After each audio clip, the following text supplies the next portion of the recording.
Total ہمارے جو victims ہیں، جو لوگ متاثر ہوئے ہیں، وہ 5690 تھے، اور جو اس میں ہم نے اللہ کے امر سے زندہ بچائے ہیں وہ 5255 ہیں۔ اسی طرح جو جسد خاکی ہم نے ریکور کیے ہیں وہ جس طرح فنجار صاحب نے بتایا تقریباً 393 ہیں۔ جو انجرڈ ہم نے ٹریٹ کیے یا ان کو ٹریٹ کر کے ہسپتالوں کو بھجوایا فرسٹ ایڈ دے کے، وہ 737 ہیں، اور جو ابھی تک لوگوں کی لوکلز کی رپورٹ کے مطابق مسنگ لوگ ہیں وہ صرف اب 15 رہ گئے ہیں۔ دوسری بات میں یہ اس پر ایمفسائز کرنا چاہوں گا کہ جو اسپیشلی بنیر کا انسیڈنٹ تھا، تو یہ کہنا غلط نہ ہوگا کہ یہ خیبر پختونخوا کی تاریخ کا سب سے اس طرح بڑا سانحہ تھا کہ ایک ہی دن فوری طور پہ اور بہت وائڈ اسپریڈ ڈیمیجز میں ہوا، اور جس طرح فنجار صاحب نے بتایا تقریباً صرف بنیر میں 235 جو ہیں جانیں جو ہیں وہ خالق حقیقی سے جا ملی۔ تو اس کے لیے ہم نے یہ جہاں ایکنالج کرنا ضروری ہے کہ ہم نے اپنی ریسورسز سے تقریباً 6 دن کی الحمدللہ اندر اس کے اندر جتنی بھی ریسکیو کی ریکوائرمنٹس تھیں وہ ہم نے سب پوری کی۔ ثوابی میں جو ہے وہ تو آپریشن بھی پورا ہو چکا ہے، بنیر میں ابھی بھی جاری ہے۔ اس میں زندہ لوگوں کو بچانا، انجرڈ کو ٹریٹ کرنا، جو ڈیڈ باڈیز ہیں ان کو ریکور کرنا، تو الحمدللہ یہ سب سے بڑا سانحہ جو تھا، اگر سب سے بڑا نہیں تھا تو جتنے بڑے سانحے ہیں ہوئے ہیں خیبر پختونخوا کی تاریخ میں، ان میں سے یہ یقیناً شامل تھا۔ تو یہ الحمدللہ ہم نے اپنی ریسورسز سے اس کو 6-7 دن میں کور کیا۔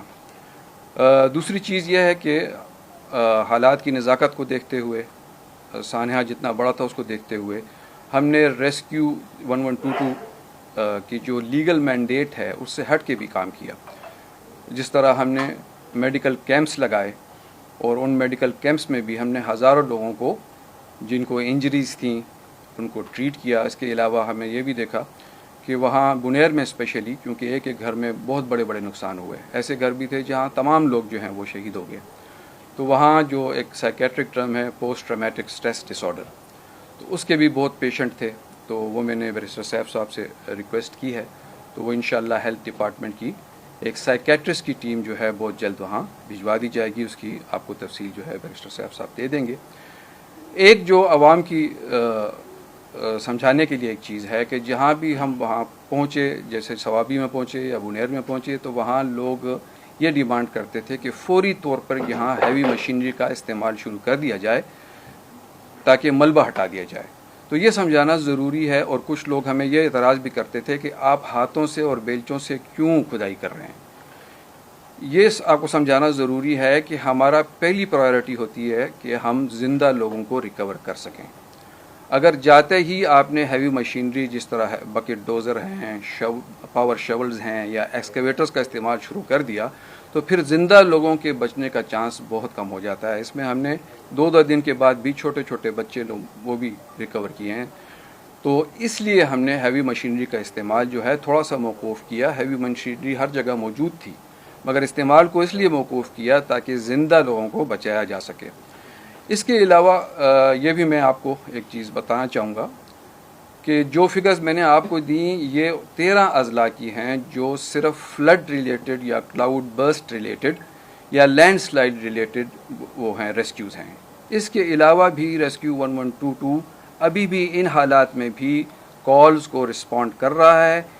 ان فلڈ ریلیٹڈ ایکٹیویٹیز کے علاوہ 14 اگست سے لے کے ابھی تک ہم نے تقریباً 1,16,338 کالز ریسیو کی ہیں، اور اسی طرح اس میں سے 4,096 ایمرجنسیز کو رسپونڈ کیا ہے، جس میں روڈ ٹریفک ایکسیڈنٹس ہیں، میڈیکل ایمرجنسیز ہیں، فائر ایمرجنسیز ہیں۔ آپ کو پتہ ہے کہ کل پشاور میں 2 میجر فائرز ہوئی ہیں، ایک ZRKF فیکٹری میں اور ایک جو ہے رنگ روڈ پر، تو وہ بھی ہم کور کر رہے ہیں۔ اس طرح وائلنٹ انجریز جو ہیں، اسی طرح بلڈنگ کلیپس ہو گئے اور ریکوریز ہو گئے، بام بلاسٹ بھی ہیں، اور اس میں بھی اللہ کے فضل سے ہم نے 5,555 لوگوں کو زندہ ریسکیو کیا ہے۔ یہ 5,555 ان میں وہ لوگ شامل نہیں ہیں 5,255 کہ جو ہم نے صرف فلڈ ریلیٹڈ ایکٹیویٹیز میں اللہ کے فضل سے سیو کیے ہیں.